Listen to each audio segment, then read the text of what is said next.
I'm Nishad. I've been involved in reverse engineering, kernel development, that type of thing, and both offensive and defensive aspects of security, the fun stuff, for quite some time now. So that's pretty much it, really. I like partying, drinking, a lot of other things. So okay, let's kick this off. I don't want to bore you to death with my details. So okay, before we begin, I really have to do this because I've been promised that I wouldn't be going home, at least in one piece, if I don't show this to you guys, right? So thanks to my wonderful family, goes without saying. You guys rock, thanks for having us here. You guys rock, thanks for attending. Thanks to the Dynamics guys for hooking me up with all their tools and not caring when I'm ever going to pay them, so which is good. And some of the old school guys out here, big shout out to you.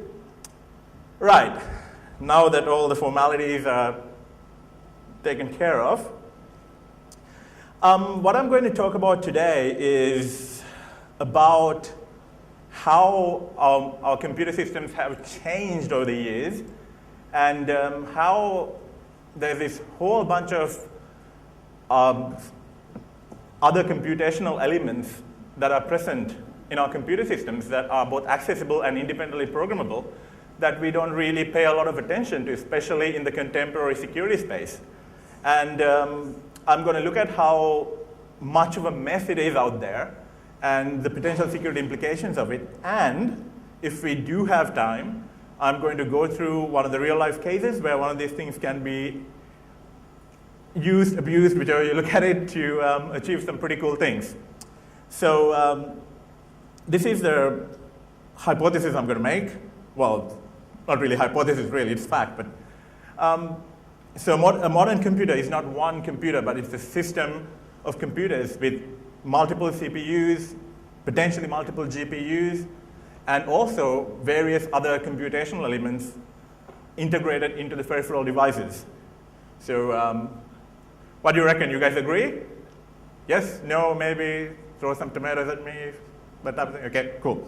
I'm going to assume that I'm going to take the silence as a yes, as I often do. Okay.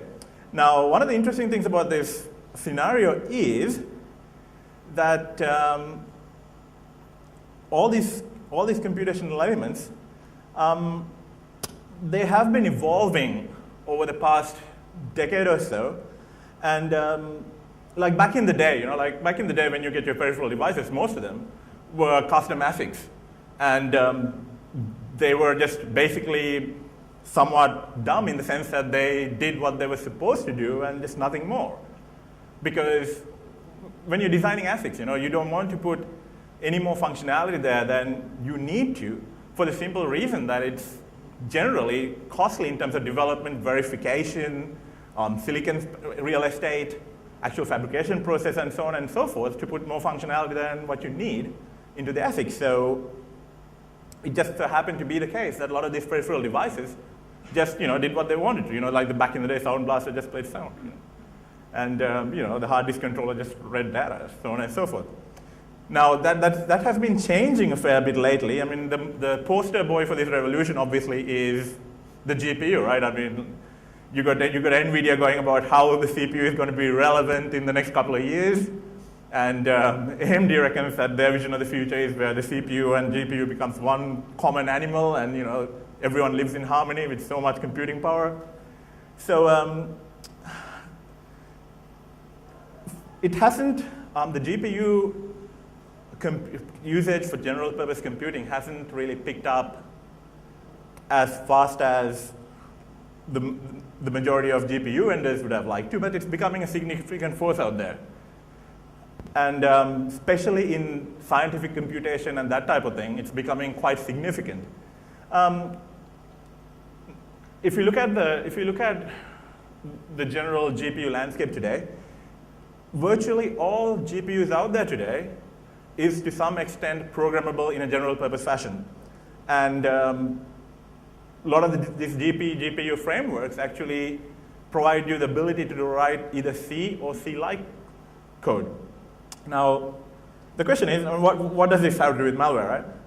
I'm getting to it. I'm going to go through the GPU stuff purely as background, I won't be focusing much on the GPU stuff because it's nice, it's powerful, but it's got a lot of processing power. But at the same time, it has some very strong limitations when it comes to the kind of stuff that we want to talk about. So how does this all relate to malware? Well, simple, right? We've built a lot of infrastructure to deal with malware. Like, we got so much tech out there. I mean, we got basically cloud solutions. We got host intrusion prevention systems that hook everything that they can get their paws on. And we got all these virtualization solutions. So, I mean, the CPU is pretty well covered. So, like, for example, when I say, how low will malware go, someone might say, well, we do stuff on the CPU now. The next level might be the hypervisor, or go one up, go to the BIOS, or go one up or down, whichever you look at it. Go to something like Intel's active management technology and things like that. But to me, it's cool, but also like same old, because like we've been playing this game for a while. You had user land, so we went kernel and then they went kernel, we went hypervisor, and then they go hypervisor, we go AMT. So, I mean, it's all in the CPU space. We have a lot of tools to deal with this type of thing, and there's a lot of infrastructure built. There's a lot of analysis engines out there, and malware. There's a ton of malware analysts who are totally comfortable looking at these things.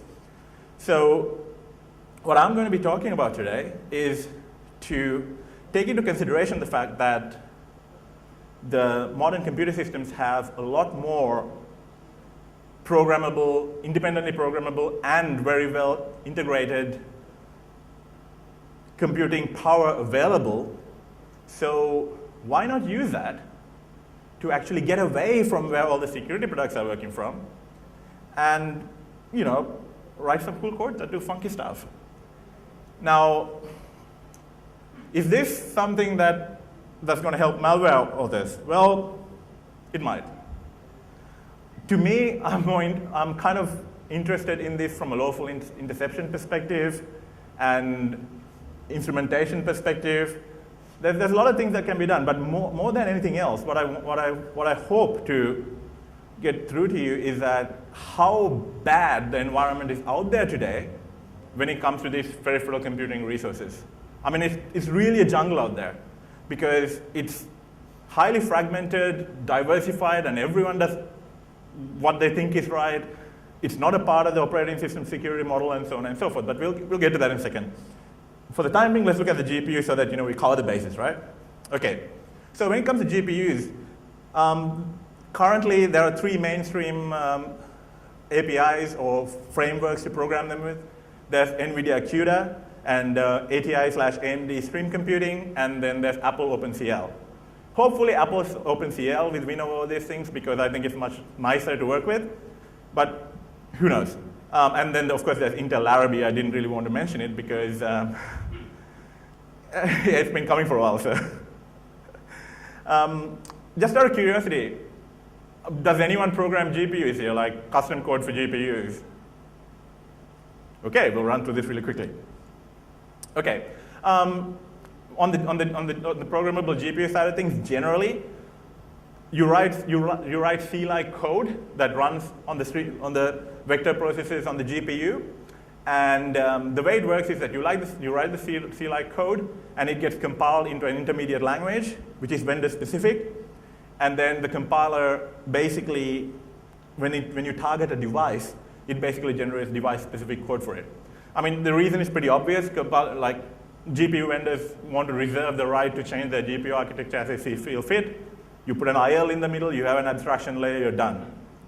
So generally, this device-specific code is embedded into the platform binaries. So when the platform binary is loaded, the GPU code is loaded, verified, and uploaded into the GPU.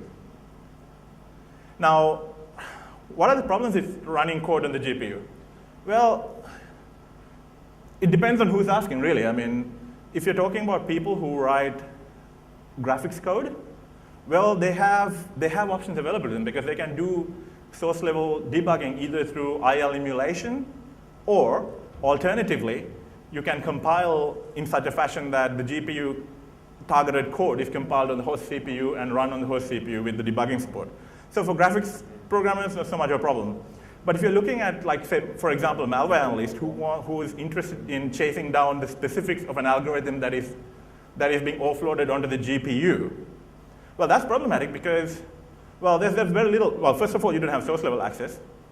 Second of all, what you get is a blob of device-specific code. It's not even IL. And there's virtually no hardware debugging support on the GPU itself.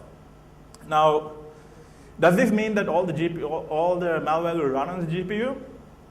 Well, no. And there's many reasons for this. And the strongest reason being that even though GPUs pack a lot of punch, they're not as GPU scene would like to be, in the sense that they're not as general purpose as you'd like to be to do some of the more interesting stuff from a mobile code perspective.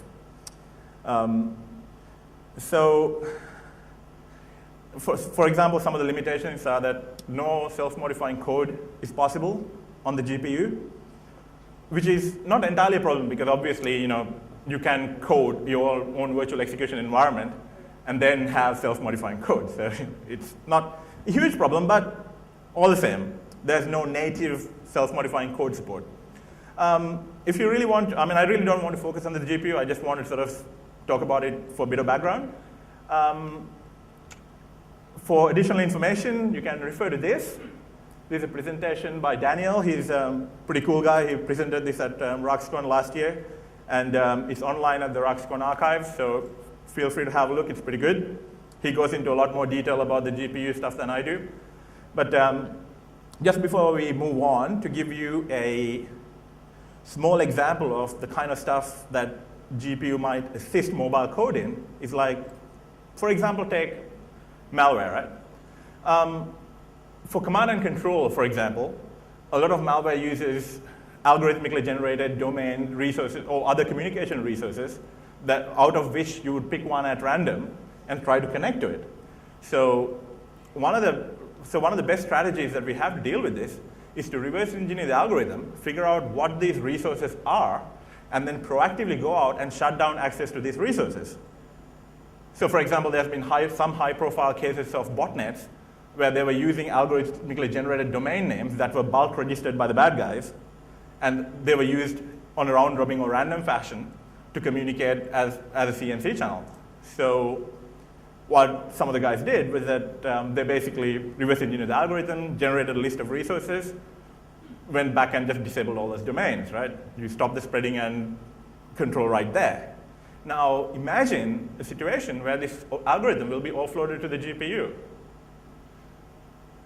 I'm not saying the reverse engineering would be impossible, but it'll be a bit more tricky because it's going to take a little long time. A lot of malware analysts don't work with the GPUs. They don't program GPUs. A lot of automated tools that exist for the purpose of analyzing and classifying malware doesn't actually support any GPU, no GPU emulation or nothing. So it can buy people time. It can buy malware writers time. And this is just the tip of the iceberg. Like, say, for example, if they decided, okay, what we're going to do is we're going to go and implement this algorithm such that it's being used as a cryptographic black box in the unpacking process for the wrapper of the malware, right? So that's even more annoying, especially if they don't unwrap it all at once. So at that point, if you unwrap on demand using the GPU as a cryptographic black box, then it's problematic because you can't just wait for a certain point and dump it all at once. You have to achieve a certain level of coverage throughout the entire binary to ensure that you have enough unencrypted material to deal with. So there are a few things that malware authors can offload to the GPU reasonably successfully that can kind of throw a spanner in the works for us. But there's bigger problems out there. So I'm just going to move on and focus on some of the bigger issues. Okay, so let's get back to our modern computer, right? So in many of these peripheral devices, which contain programmable computational elements, you're beginning to find a lot of general purpose programmable CPUs in there. Like, I was very surprised when Joe was talking about the Gem Plus cards. Like they have an 8051 core.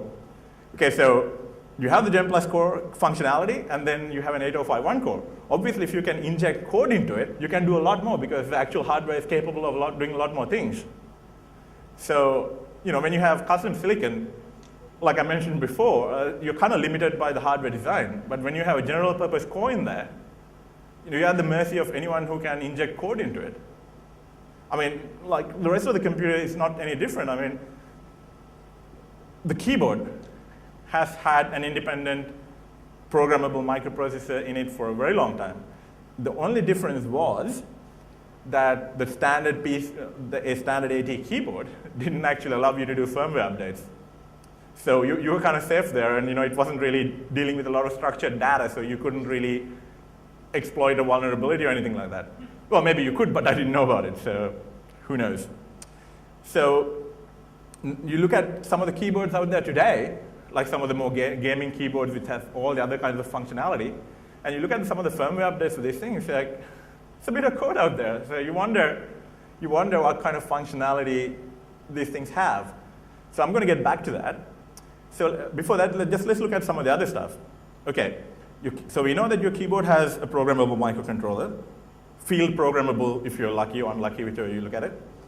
Your optical disk drive definitely has a field programmable general purpose microcontroller in there. So does your hard disk. A fair few of network controllers do too, and a lot of multimedia devices. And even some of the more security sensitive things like there was a field upgradable general purpose CPU in one of the PCI memory acquisition cards that I once looked at. I mean, talk about being owned, right?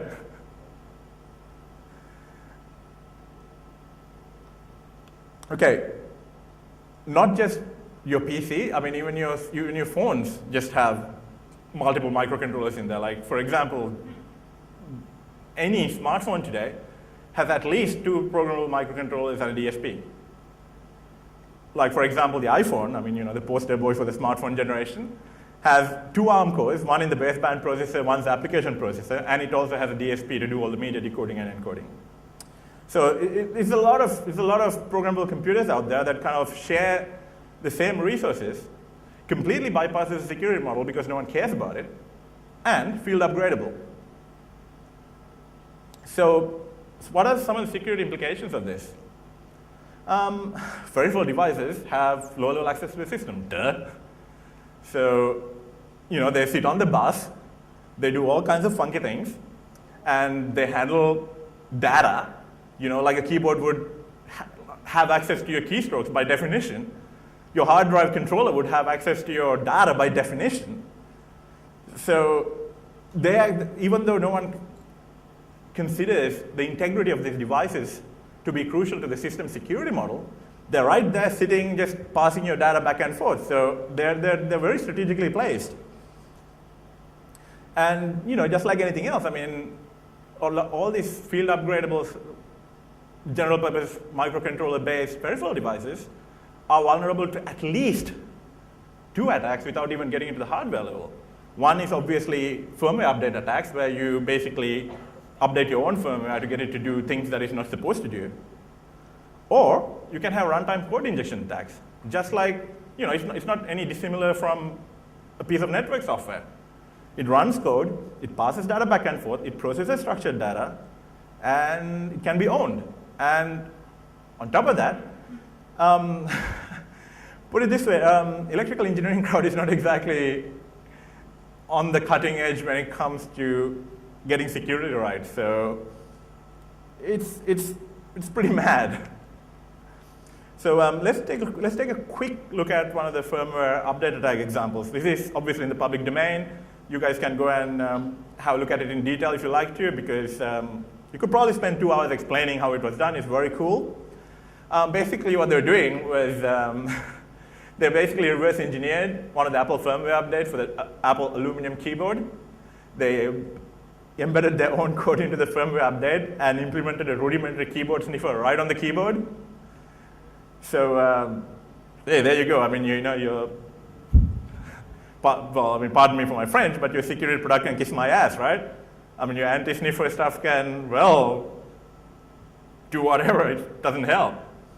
And you can throw your little key sniffer dongle away. I'm not accusing you guys of using such a thing.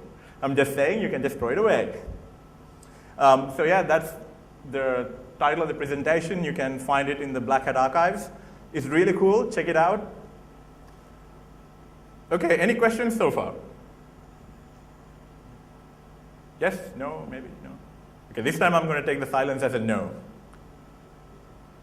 Okay, runtime code injection examples. Let's take the poster boy of our smartphone generation, the iPhone. Okay, how many people have iPhones here? Okay, how many people have unlocked iPhones here?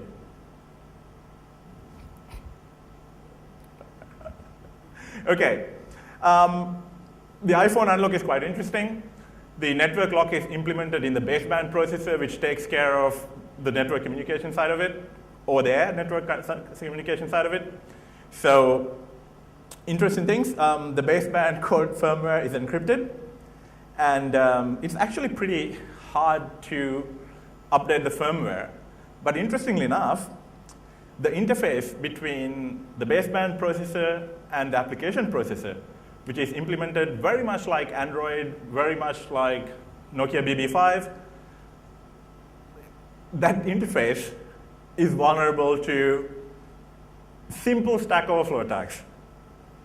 And the particular vulnerability that works for the baseband that came with 3.0.1 is called the 80 plus xlog equals 1 blah blah vulnerability. It's a straightforward Stack Overflow, so you don't need to overwrite firmware at all. You can basically inject code, and once you inject code, you can do whatever you want with it.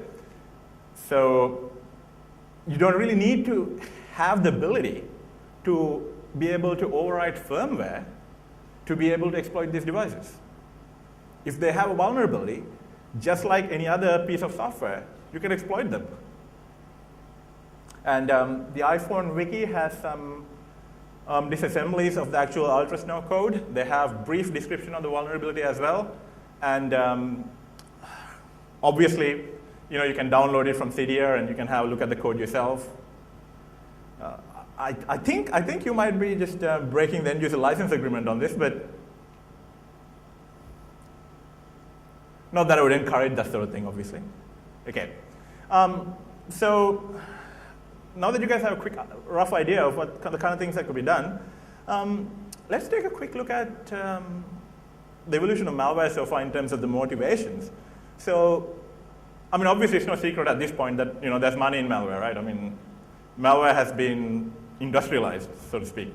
So there's a lot of infrastructure built for malware. There's like a lot of specialization in the malware sphere. I mean, there are guys who write libraries for malware, libraries for rootkits, so on and so forth. And because of this commodity code base, it's constantly increasing in sophistication. So malware is going places.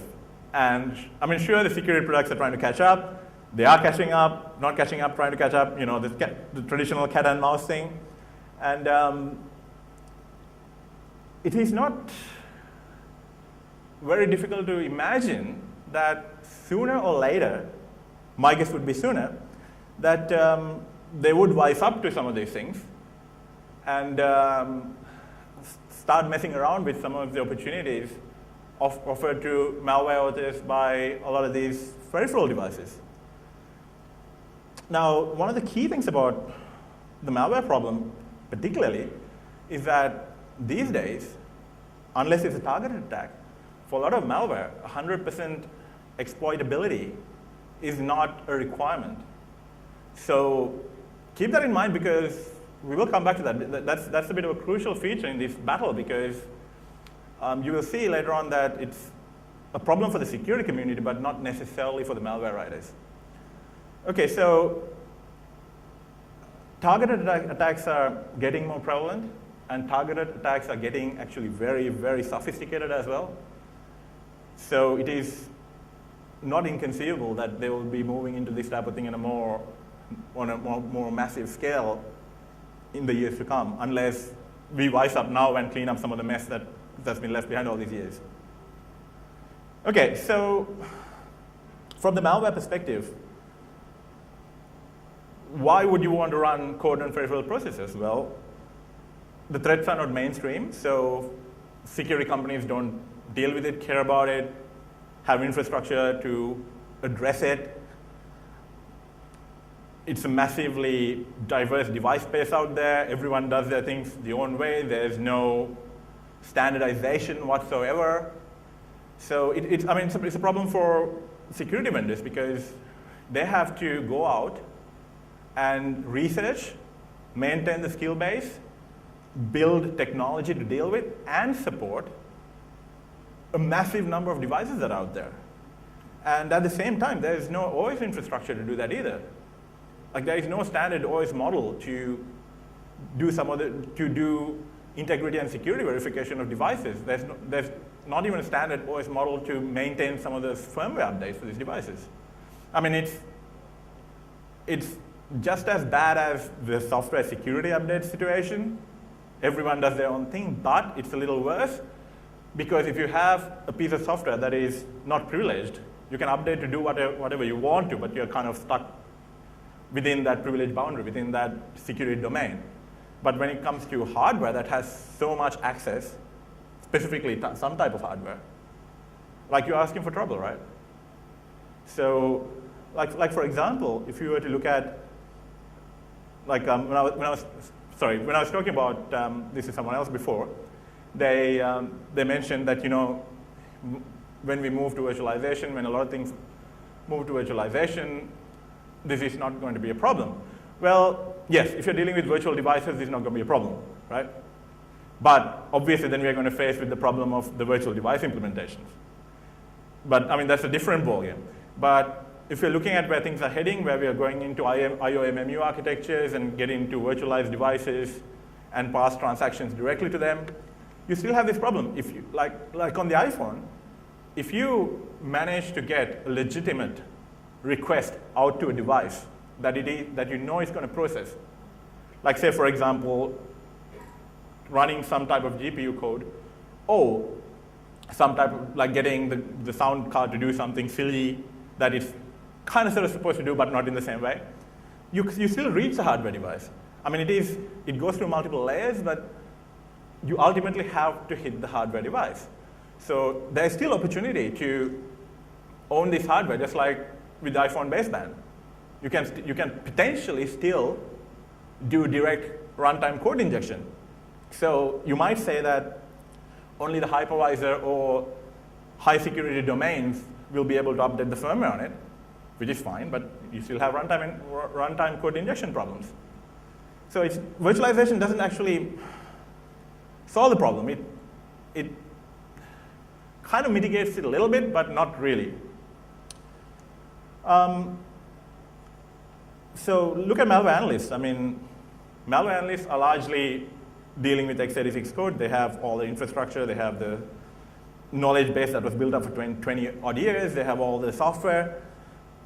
I mean, not to say that we're all on top of things. I mean, there's still some challenging stuff out there, but this is a whole heap of new problems because, I mean, okay, how many people here have actually worked with an MELPS 740? It's a core from Mitsubishi, I believe, and Renesas uses it too. And well, probably you guys, some of you guys might have worked on the ARM because ARMs are quite prevalent on the smartphone side of things. But yeah, there's like so many processor architectures used in these microcontrollers. So imagine from a security vendor perspective, suddenly if I had to maintain a knowledge base and invest in infrastructure, deal with all these security architectures, if you get enough volume, it'll probably be worse than the signature bloat problem that we are trying to deal with today. And the other thing is a lot of these devices are undocumented. I don't know how many of you were here for Joe's talk in the morning, but one of the things that Joe was saying was that a lot of these devices are built around reference designs. And yes, that is true. So you can learn a lot of information from these reference designs and other side channels. But there are a lot of other classes of devices out there. For various reasons, they wouldn't even give you access to a reference design or any literature other than the basic data sheet for contractual and license reasons. For example, optical disk controllers. DVD CCA do not want you to mess with low-level chipsets that deal with optical drives. You will not get a vendor to return your call. You will not get an SDK. If you're lucky, they won't sue you. I mean, DVD CCA is mad about these things, so like there's classes of hardware out there that you can't even get a reference design for. You can't even find some of the chipset numbers and the identifications on the web. So a lot of these things are largely undocumented. And when it comes to runtime debugging for analysis purposes, we have some pretty cool stuff on the CPU side of things, but on all these peripheral devices, we are kind of like, I think the technical expression is SOL. I'm not going to spell out what it is. You can't kind of like, I mean, if you are particularly sophisticated, you can kind of get around some of these things. Like, like some of the stuff that Joe is doing, hook it up, see if there's LPC port or a JTAG port that is still enabled. Try to get some code injection happening so you can wire up a rudimentary debugger in there. So there are things that can be done, but it's not going to be like loading it up in IDA or running it through Metasm to clean it up and just loading it up in IDA or whatever. So it's going to take a bit more work to just get to the level where you can deal with some of this stuff. I mean, for a lot of these devices, you get like a blob and you don't even know what instruction set it is. You don't know where it's mapped in memory. You don't know what the register spaces are. You don't know how the memory address space is partitioned. So it takes a lot of prep work to get to the point where you can analyze some of this stuff. So why shouldn't malcode run on these things? For exact same reasons. But I mean, obviously, the defensive and offensive side is different, right? I mean, I have a friend who always says that offense is pure. Well, it is true. It is narrow and deep, whereas defense has to be wide and hopefully deep. I mean, it's not going to happen, but it has to be wide and deep. So for someone who is interested in writing malcode, like especially in a targeted scenario, say, for example, company X buys all their computers from Dell. Their latest batch was like 100,000 computers or how many amount of the same model, because IT likes to keep things simple. So there's this whole lot of homogeneous hardware out there, and you can just focus on one of the interesting devices in there, spend your time on it. There you go. You got 1 in 100,000 chances of just getting it in there, if you're lucky. So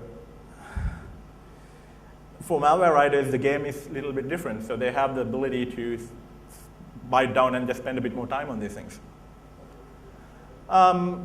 Okay, so does everyone agree that it's kind of bad out there? Okay, so I will go and discuss an actual example and walk through some of the things that have some of the development process and what can be done with it. But before that, let's figure out, let's see, I mean, how can we potentially sort out this mess? What can we potentially do? I mean, like, who do we have to visit with a baseball bat, right? So, or a check. I mean, either way. Sometimes a check might make a bit better. Okay, device manufacturers, obviously. Computer vendors, operating system vendors, security and system management software vendors. Especially in the enterprise, it's not a trivial process of just walking there and just taking inventory of what's on every computer and making sure that everything is up to date. So we need all these guys to play a ball to kind of like work through this stuff. Device manufacturers, okay. Probably most of my gripes are directed towards them. For crying out loud, this is 2009. Stick to a strong SDL, or any SDL. I mean, we talk about how a secure development lifecycle is important for OS vendors and application software vendors. What about hardware manufacturers? What about device manufacturers? First of all, verify your hardware. Ensure that it can only do what it's meant to do. Audit your firmware and drivers. There's a reason for this. I will focus on that a bit later. convince your chipset manufacturers, your operating system, your real-time operating system manufacturers, your SDK and library vendors, or even sometimes the compiler vendors, to at least audit their code from time to time if they can't stick to a proper SDL. And why is this important? For the same reason that Joe was talking about when it comes to the reference designs. When you buy a chipset these days to build your hardware around, what you get is the chipset, a reference design, and an SDK, and sometimes even a compiler and supporting libraries. So you write your specific features on top of it. You don't even touch what's underneath. And quite honestly, there's a lot of device manufacturers and people that I've spoken to who write firmware for a living who had no idea of the capabilities of the underlying chipset. I mean, at the time, it was great for me because I was actually getting the chipset to do things that it was never meant to do. But yeah, it was baffling as to what percentage of people I spoke to out there didn't really even understand the hardware. They were given an SDK, they were given the documentation, so they treated the SDK like the actual representation of the hardware. But obviously, it was not an exact one-to-one mapping. Often the chipsets are a lot more capable than the SDK would expose. So it's extremely important to have all these guys play ball and audit their stuff, because sometimes the device manufacturer might not even know why they got owned. Focus developer attention to security when producing code. I mean, this goes without saying for the entire industry, but especially in electrical engineering and device manufacturing, that type of thing, they're under a lot of different types of pressures. They want to get the device out in least amount of time, and not often do people come and complain. It's not like the White House is going to give them a call and say, hey, you got a problem with your UPnP.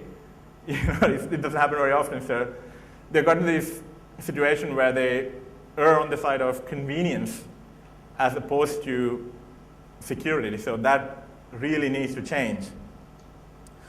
And also the developers have to be educated about the greater security model in which the device operates. I mean, this goes without saying with driver writers too.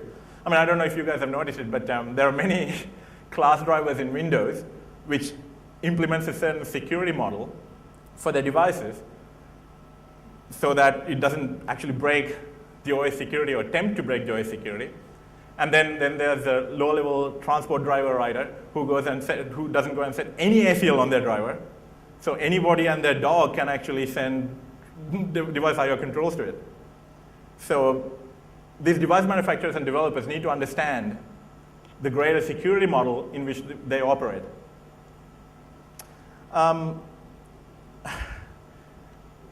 Device developers, do it yourself. Don't trust the driver.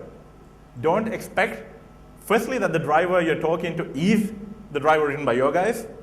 And secondly, don't expect the driver to pass things that it's only meant to pass.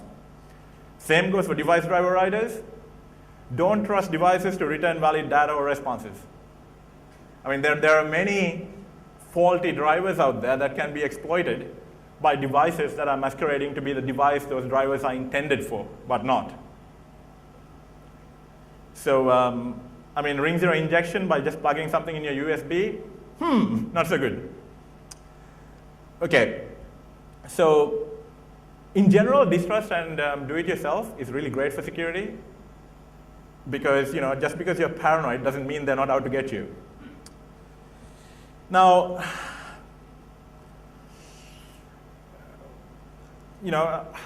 hardware shouldn't really trust firmware either, but to me, that's less of a problem. I mean, that might be a problem for the DVD CCA, but it's not, to me, it's not so much of a problem, but realistically speaking, hardware shouldn't trust their firmware too much either. The hardware should ensure that the firmware is not trying to do things that it's not meant to do. Now, moving beyond just the low-level things, don't expect anyone to adhere to the protocol or the standard that you've implemented. Because the chances are there's going to be some troublemaker somewhere sending it stuff that's not supposed to. when you're auditing code, especially pay close attention to the parts of code that get tainted by I/O, especially that can be controlled by the user. So, host device communication handlers, structured data passing, any kind of complex user data processing. These things can be problematic. I mean, this is not, when you're talking about devices that have multiple interfaces, this is even a bigger problem. Like, for example, if you take a phone baseband, they can't trust the OTA, which is the over-the-air interface. And they can't quite trust the application processor either. They've got to watch their own back. And surprisingly enough, for the iPhone owners out there, we are very lucky that the GSM frames are so short. Let's just leave it at that. Okay. So what do we want the device manufacturers to implement? We want them to implement a secure, it's all about risk management, so an acceptably secure firmware update process. And packing your update with UPX or running TEA on it doesn't quite count, unfortunately. Use decent crypto. It's available. It's out there. This is 2009.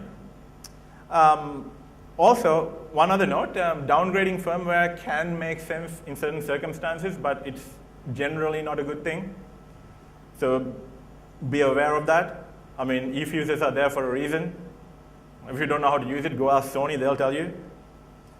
And also, implement a firmware verification and validation process for runtime. This is important because you need to be able to, at any given point in time, from a security perspective, you need to be able to ensure that your devices are operating within their specifications, i.e. that they haven't been tainted or not functioning as they're supposed to. So it's important to have this runtime verification process. It must be resilient against manipulation by rogue firmware. So you can't basically tell the firmware, hey, read all your memory and give it back to me so I can just do a checksum and see if it's okay. Because if the firmware is owned, I'm pretty sure that it won't give you exactly the bytecode that they've injected. Don't get the firmware to validate its own integrity. I mean, it's just as bad as the parking meter asking the smart card how much money you got.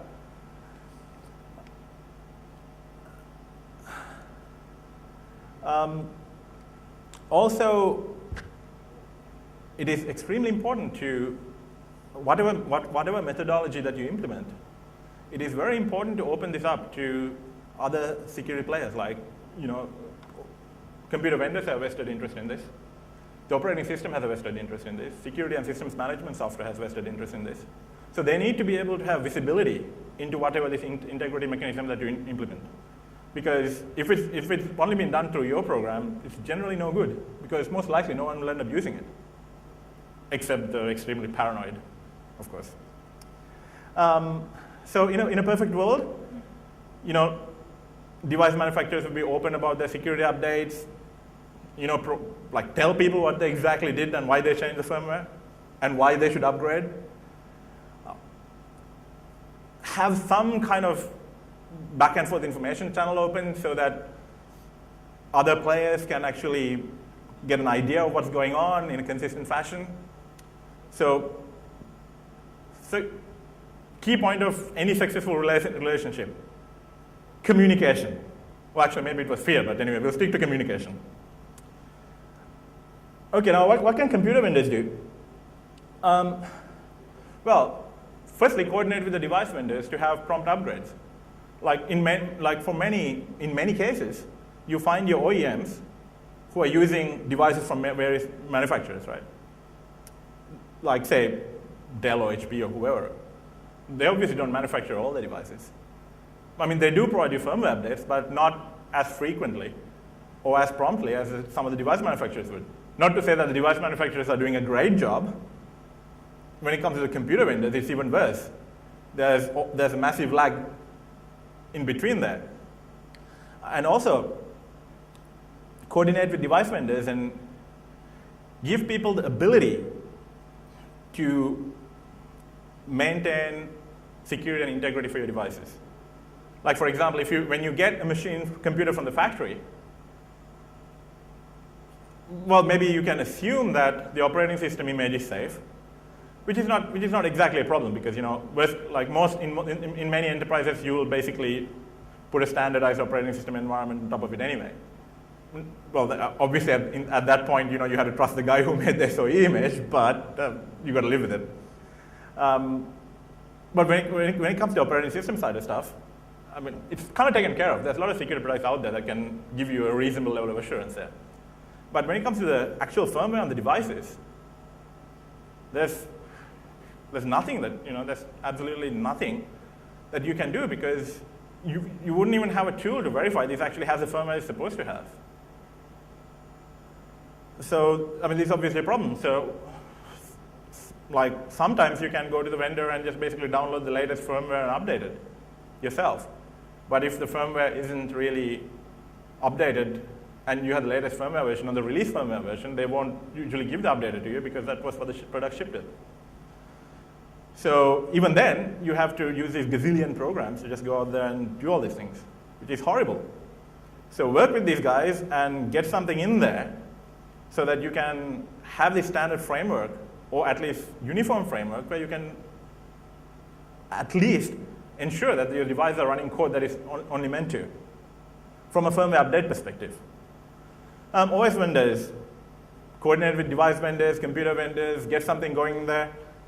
Please extend the security and device integrity into the system security model. If you have a device that can do nasty stuff, it doesn't matter what security you put on top of it. If the device gets owned, the device can manipulate, modify, sniff data. So it's an important part of the greater operating system security model. So please, let's start considering this. Security and systems software, the OS should really provide them a framework to deal with these things. I mean, you can't realistically be expected them to go and invent everything, because there's a chance that Microsoft or one of the OS vendors will at some point go and change it anyway. So, okay. I think I need to really quickly move on, because it's going to take a while longer than I expected. Okay. If you guys are working in security ISVs or system management software ISVs, please lobby the device guys, lobby the computer guys, lobby the OS guys to take these things seriously, and also please, once you get to a point where you can implement some of these things, give some greater visibility to the admin so that they can have some idea of where they're at. Okay, to finish off, I'm going to walk you through an example of how bad these things could really be. And hopefully it'll motivate you guys to kind of have a look at it and take this seriously and do more research in this area. Okay, so the idea of this is to just illustrate one example of what could be done with exploiting peripheral devices. Okay, so let's say there's a peripheral device X, and so we want to exploit device X. What do? We basically see if there's a firmware update mechanism. Is there a firmware update? Luckily enough, we can find it in the vendor support side. Cool, we get the updater. Before we get to what the update is, what we're going to do with this, let's take one step back. Who actually works with developing custom PCI devices out here? Okay. Basically, there's a mode of many buses called bus mastering DMA. It exists so that the device can directly talk to and transfer memory between another peripheral device on the same bus, or more often than not, with the main system RAM. And PCI bus implements this function. There's a lot of devices that implement this function, so you don't need the CPU to program a DMA transfer in there. The device can initiate a DMA transfer by itself.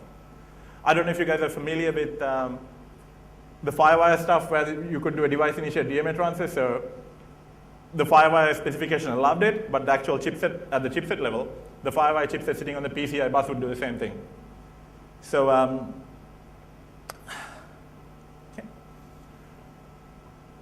So to give you an idea of what type of devices use bus mastering DMA, a lot of high throughput devices that need quick access and to move a lot of volumes of data end up using bus mastering because they want to maintain minimum CPU utilization while doing all these things. So I'm sure you can all guess what kind of device out there that does bus mastering. So what do we do with this bus mastering device? Well, you have the ability for this device to initiate DMA transfers to and from main memory. Then you have a general purpose programmable microcontroller on it. So what you get if you can actually inject code and get it to initiate DMA transfers, you get the ability to basically read or write anywhere in system memory, in the RAM. And the RAM factor is quite interesting because when you're writing to RAM, basically none of the MMU features that are meant to protect you from a privilege level scenario applies to you because you're writing directly to the RAM. If the RAM is paged in, you can write to it or read from it. So let's take a look at this particular updater. It was packed with ASPAC, and it had encrypted firmware included as a binary resource. Basically, there was part of the code where the binary was actually reading the encrypted blob, processing it, and then uploading it to the device. So this part was actually quite garbled. So obviously, someone thought that we really don't want people to look into this. So on top of the ASPAC, they actually garbled something, and I'm pretty sure that they had done this this existed from their DOS update or whatever. It looked like pretty old-looking code. So what do we do in this situation? I personally use Dynamics BinNavi, which actually provides very good scripting functionality. And I quickly wrote a script to basically do the same kind of thing some of the Medasm guys were doing. And I'm removing some of the garbage code. So once you do that, you can clearly see how the firmware update process works. And then what you do is you just take the firmware prior to being processed and uploaded to the device in its unencrypted form. Then you need to identify the instruction set. Sometimes easy, sometimes hard. You've got to identify the target device. Sometimes easy, sometimes hard. Once you kind of have a basic idea of what the instruction set is and where it may reside in memory, you can load it into IDER. You can do additional research, refine the memory map, figure out where things stand, analyze the key functions, figure out what everything is doing, name them, add commands, and something that is particularly important for the kind of thing that we're looking at is that if you know what type of commands that the device accepts at the bus level, that's very helpful. And there are many devices out there that actually have standardized command sets on top of vendor-specific ones. So those standardized command sets is a good place to start, like various MMCs, for example.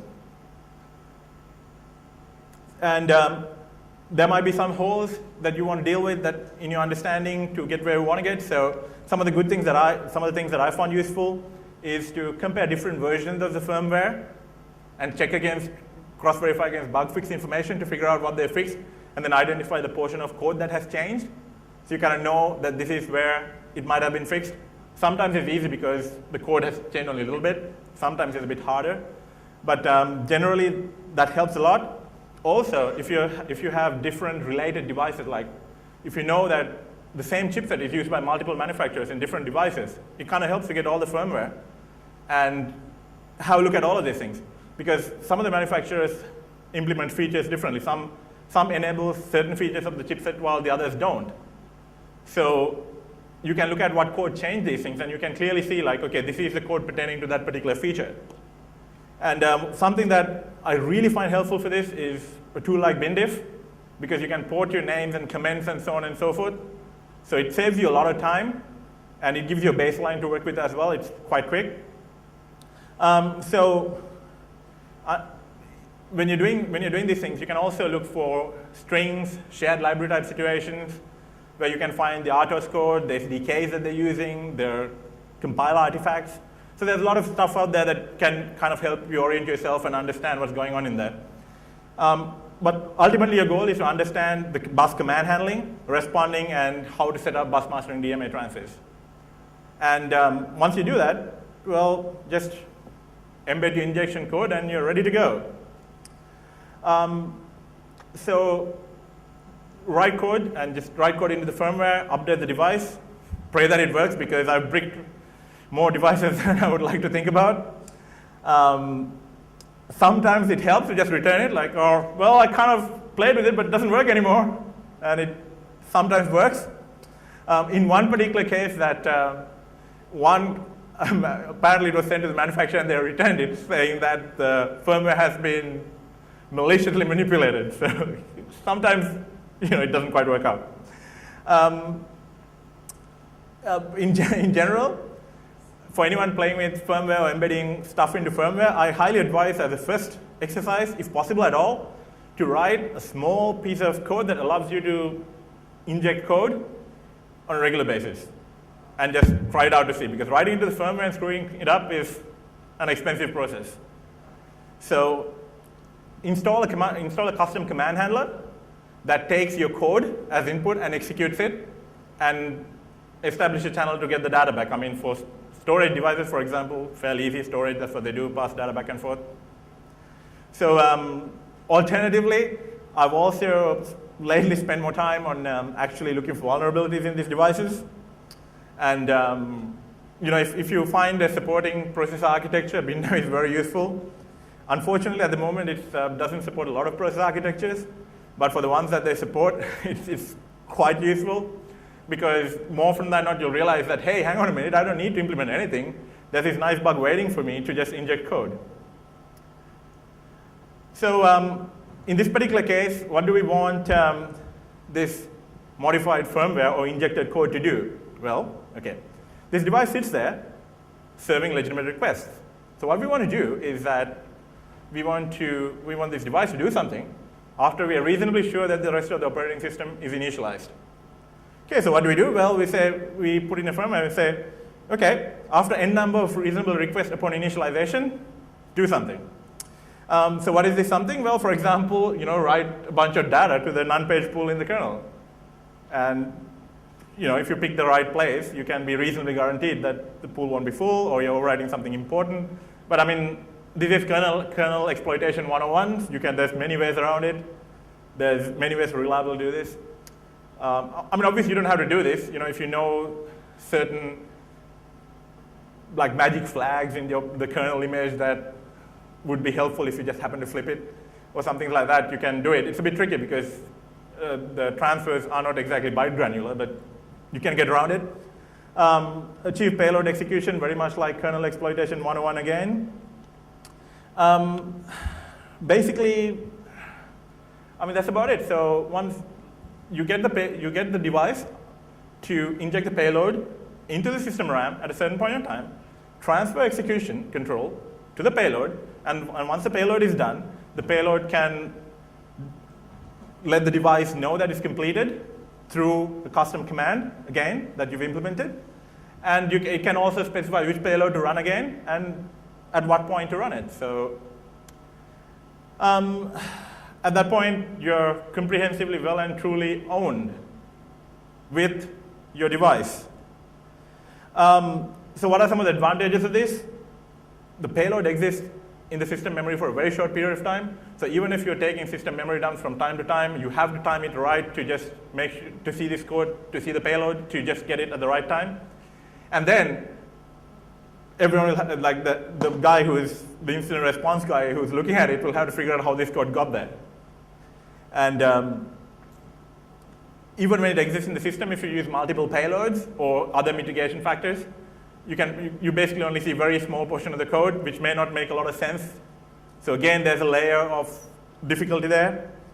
And well, my favorite is that it actually survives reboots, of course, without writing anything to the file system. And it survives OS reinstallations. So that's kind of funky. And if you write your payload in a reasonable file, which I haven't done, but theoretically, there's nothing saying that you can write a certain type of payload that would affect any OS that you plug the device into. So it's possible. Like I said, yeah, you take the device, you attach it to another computer, like bam, gone.